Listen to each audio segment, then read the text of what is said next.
Chers élèves, bonjour et ravi de vous rencontrer pour une nouvelle leçon de langue française. Cette leçon s'intègre toujours dans la séquence 4, à savoir produire l'étape événement d'une nouvelle.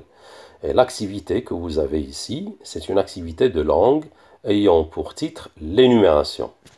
L'objectif de notre leçon, c'est être en mesure d'utiliser une énumération pour créer une impression. Certainement que vous vous demandez que veut-on dire par l'énumération. C'est ce qu'on va essayer de voir par la suite dans l'explication de notre leçon. Alors, cette leçon-là se trouve dans la page 151. Alors, si vous voulez jeter un coup d'œil, vous pouvez prendre vos livres à la page 151, vous allez certainement trouver cette leçon-là. Passons maintenant à l'explication. D'abord, on commence par définir ce que c'est que l'énumération. Qu'est-ce que c'est que l'énumération? Alors, l'énumération est une liste d'au moins 3 éléments dans une phrase qui appartiennent à la même catégorie de mots. Dans une phrase, on peut trouver une liste. D'accord? Des mots séparés par des virgules. Et ces mots-là, ils peuvent être soit des noms, des adjectifs, ou des actions exprimées sous forme de verbes. L'énumération est une figure de style qui sert à produire une impression chez le lecteur. C'est-à-dire que l'auteur fait appel à cette figure de style pour, si vous voulez, produire soit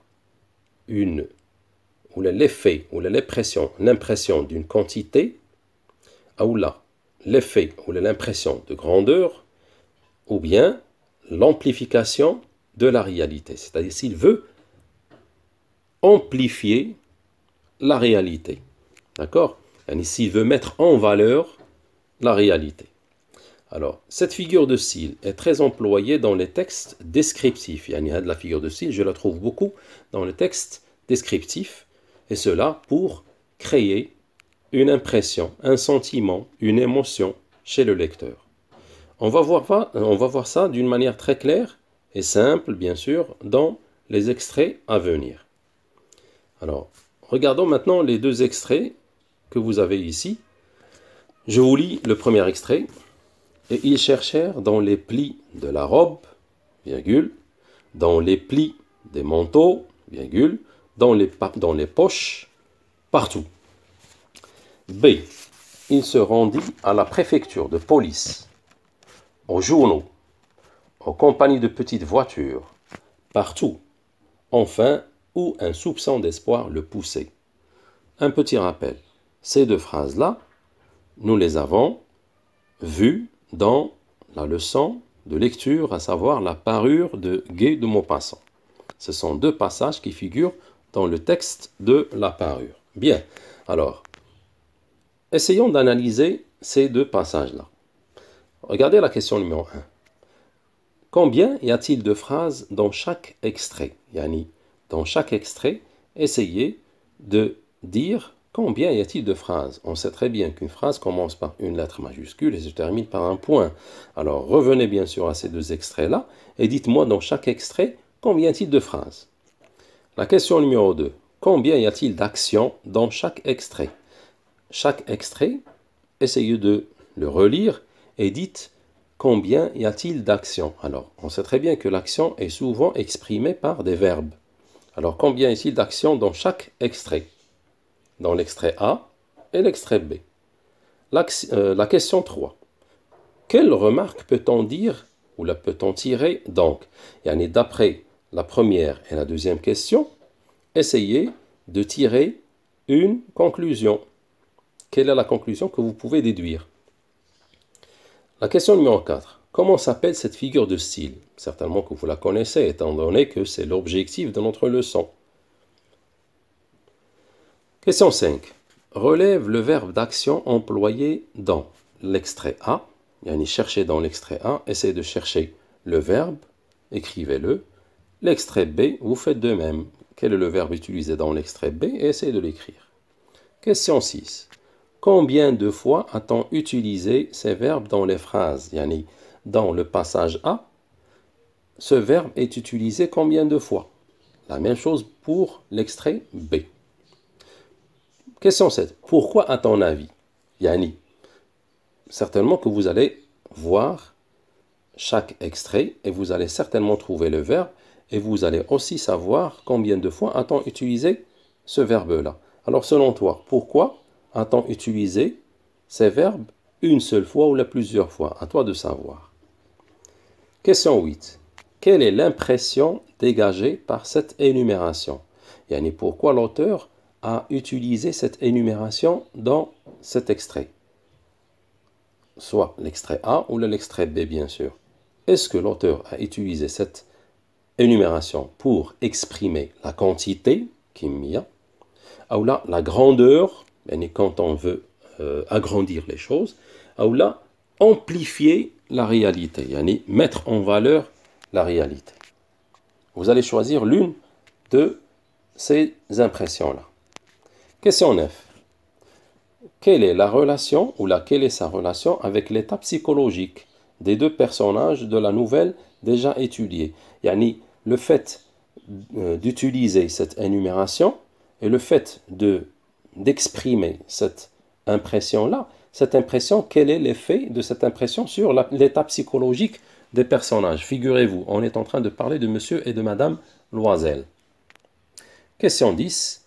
Vous allez prendre vos livres à la page 151 et vous allez faire l'exercice que vous avez dans la partie Je m'entraîne, page 151.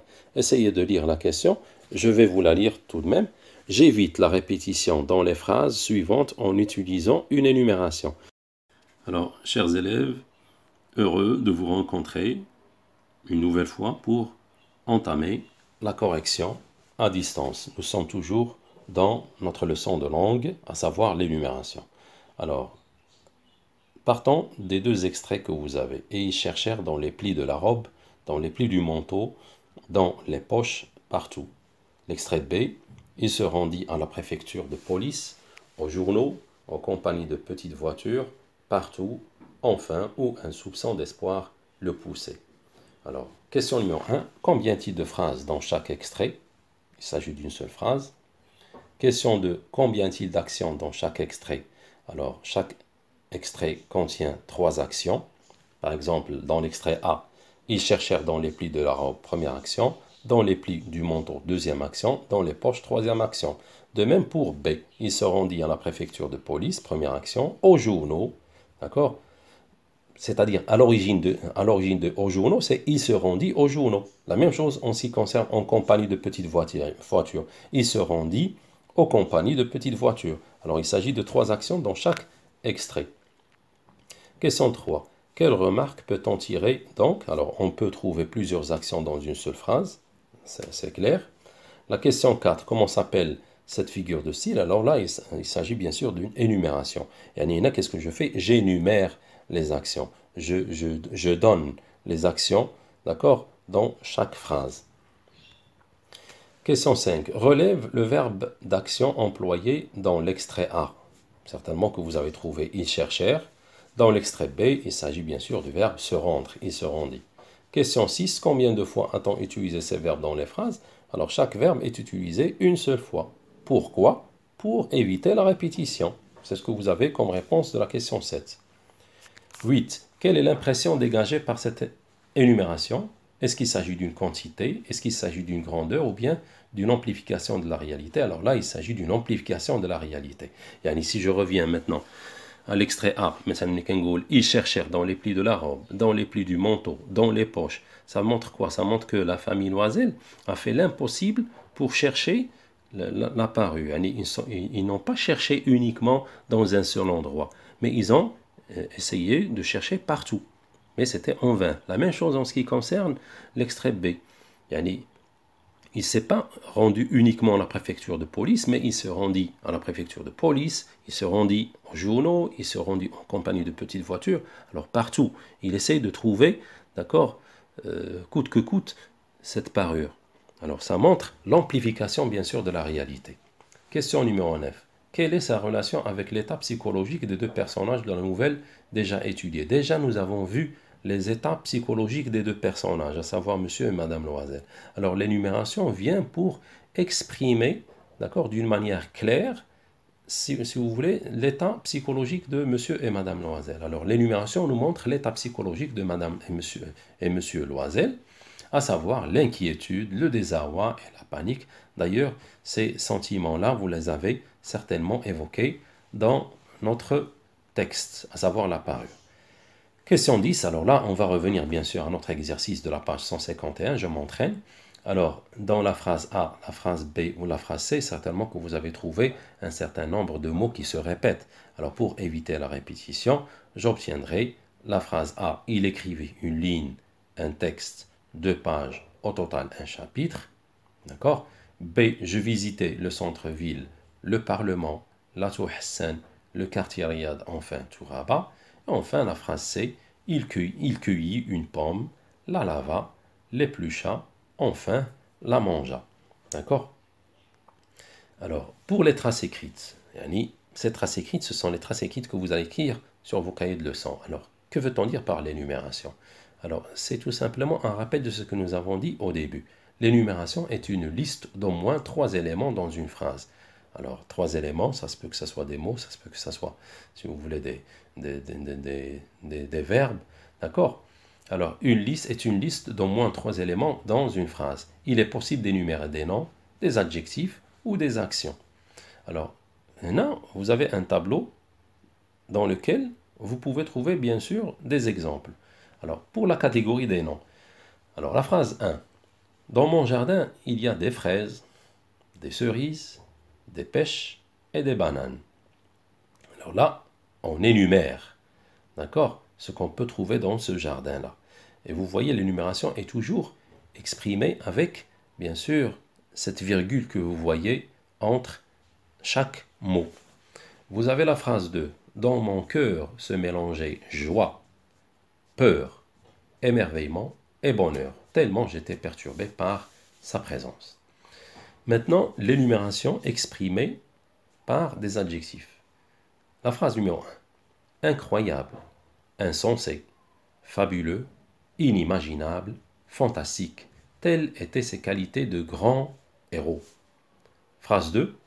Au-dessus d'eux, le ciel était gris, nuageux, immense et dépourvu de vue. L'énumération sous forme d'action. Phrase numéro 1. Pierre chercha des informations sur le chat botté.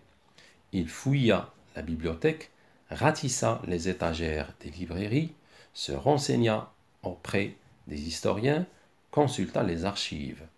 Phrase 2. Le chat mangea la souris, marcha jusqu'au salon, se frotta le museau et miaula avec énergie. D'accord? Maintenant, chers élèves, on passe à appliquer l'énumération sur cet exercice. Complète les énumérations suivantes. Alors, supposons que vous avez la phrase « J'ai planté un arbre, une fleur ». Alors, à vous de compléter cette énumération. Phrase 2. Le cuisinier a pris une tomate, l'a épluchée. Là, et là, vous allez continuer aussi. Vous allez continuer l'énumération sous forme de verbe. Action, bien sûr. 3. Marrakech est une ville historique. Maintenant, continuez l'énumération sous forme d'adjectif. Vous allez essayer d'ajouter d'autres adjectifs qui qualifient la ville de Marrakech. Et enfin, la petite fille a pris le livre. Continuez aussi avec des actions.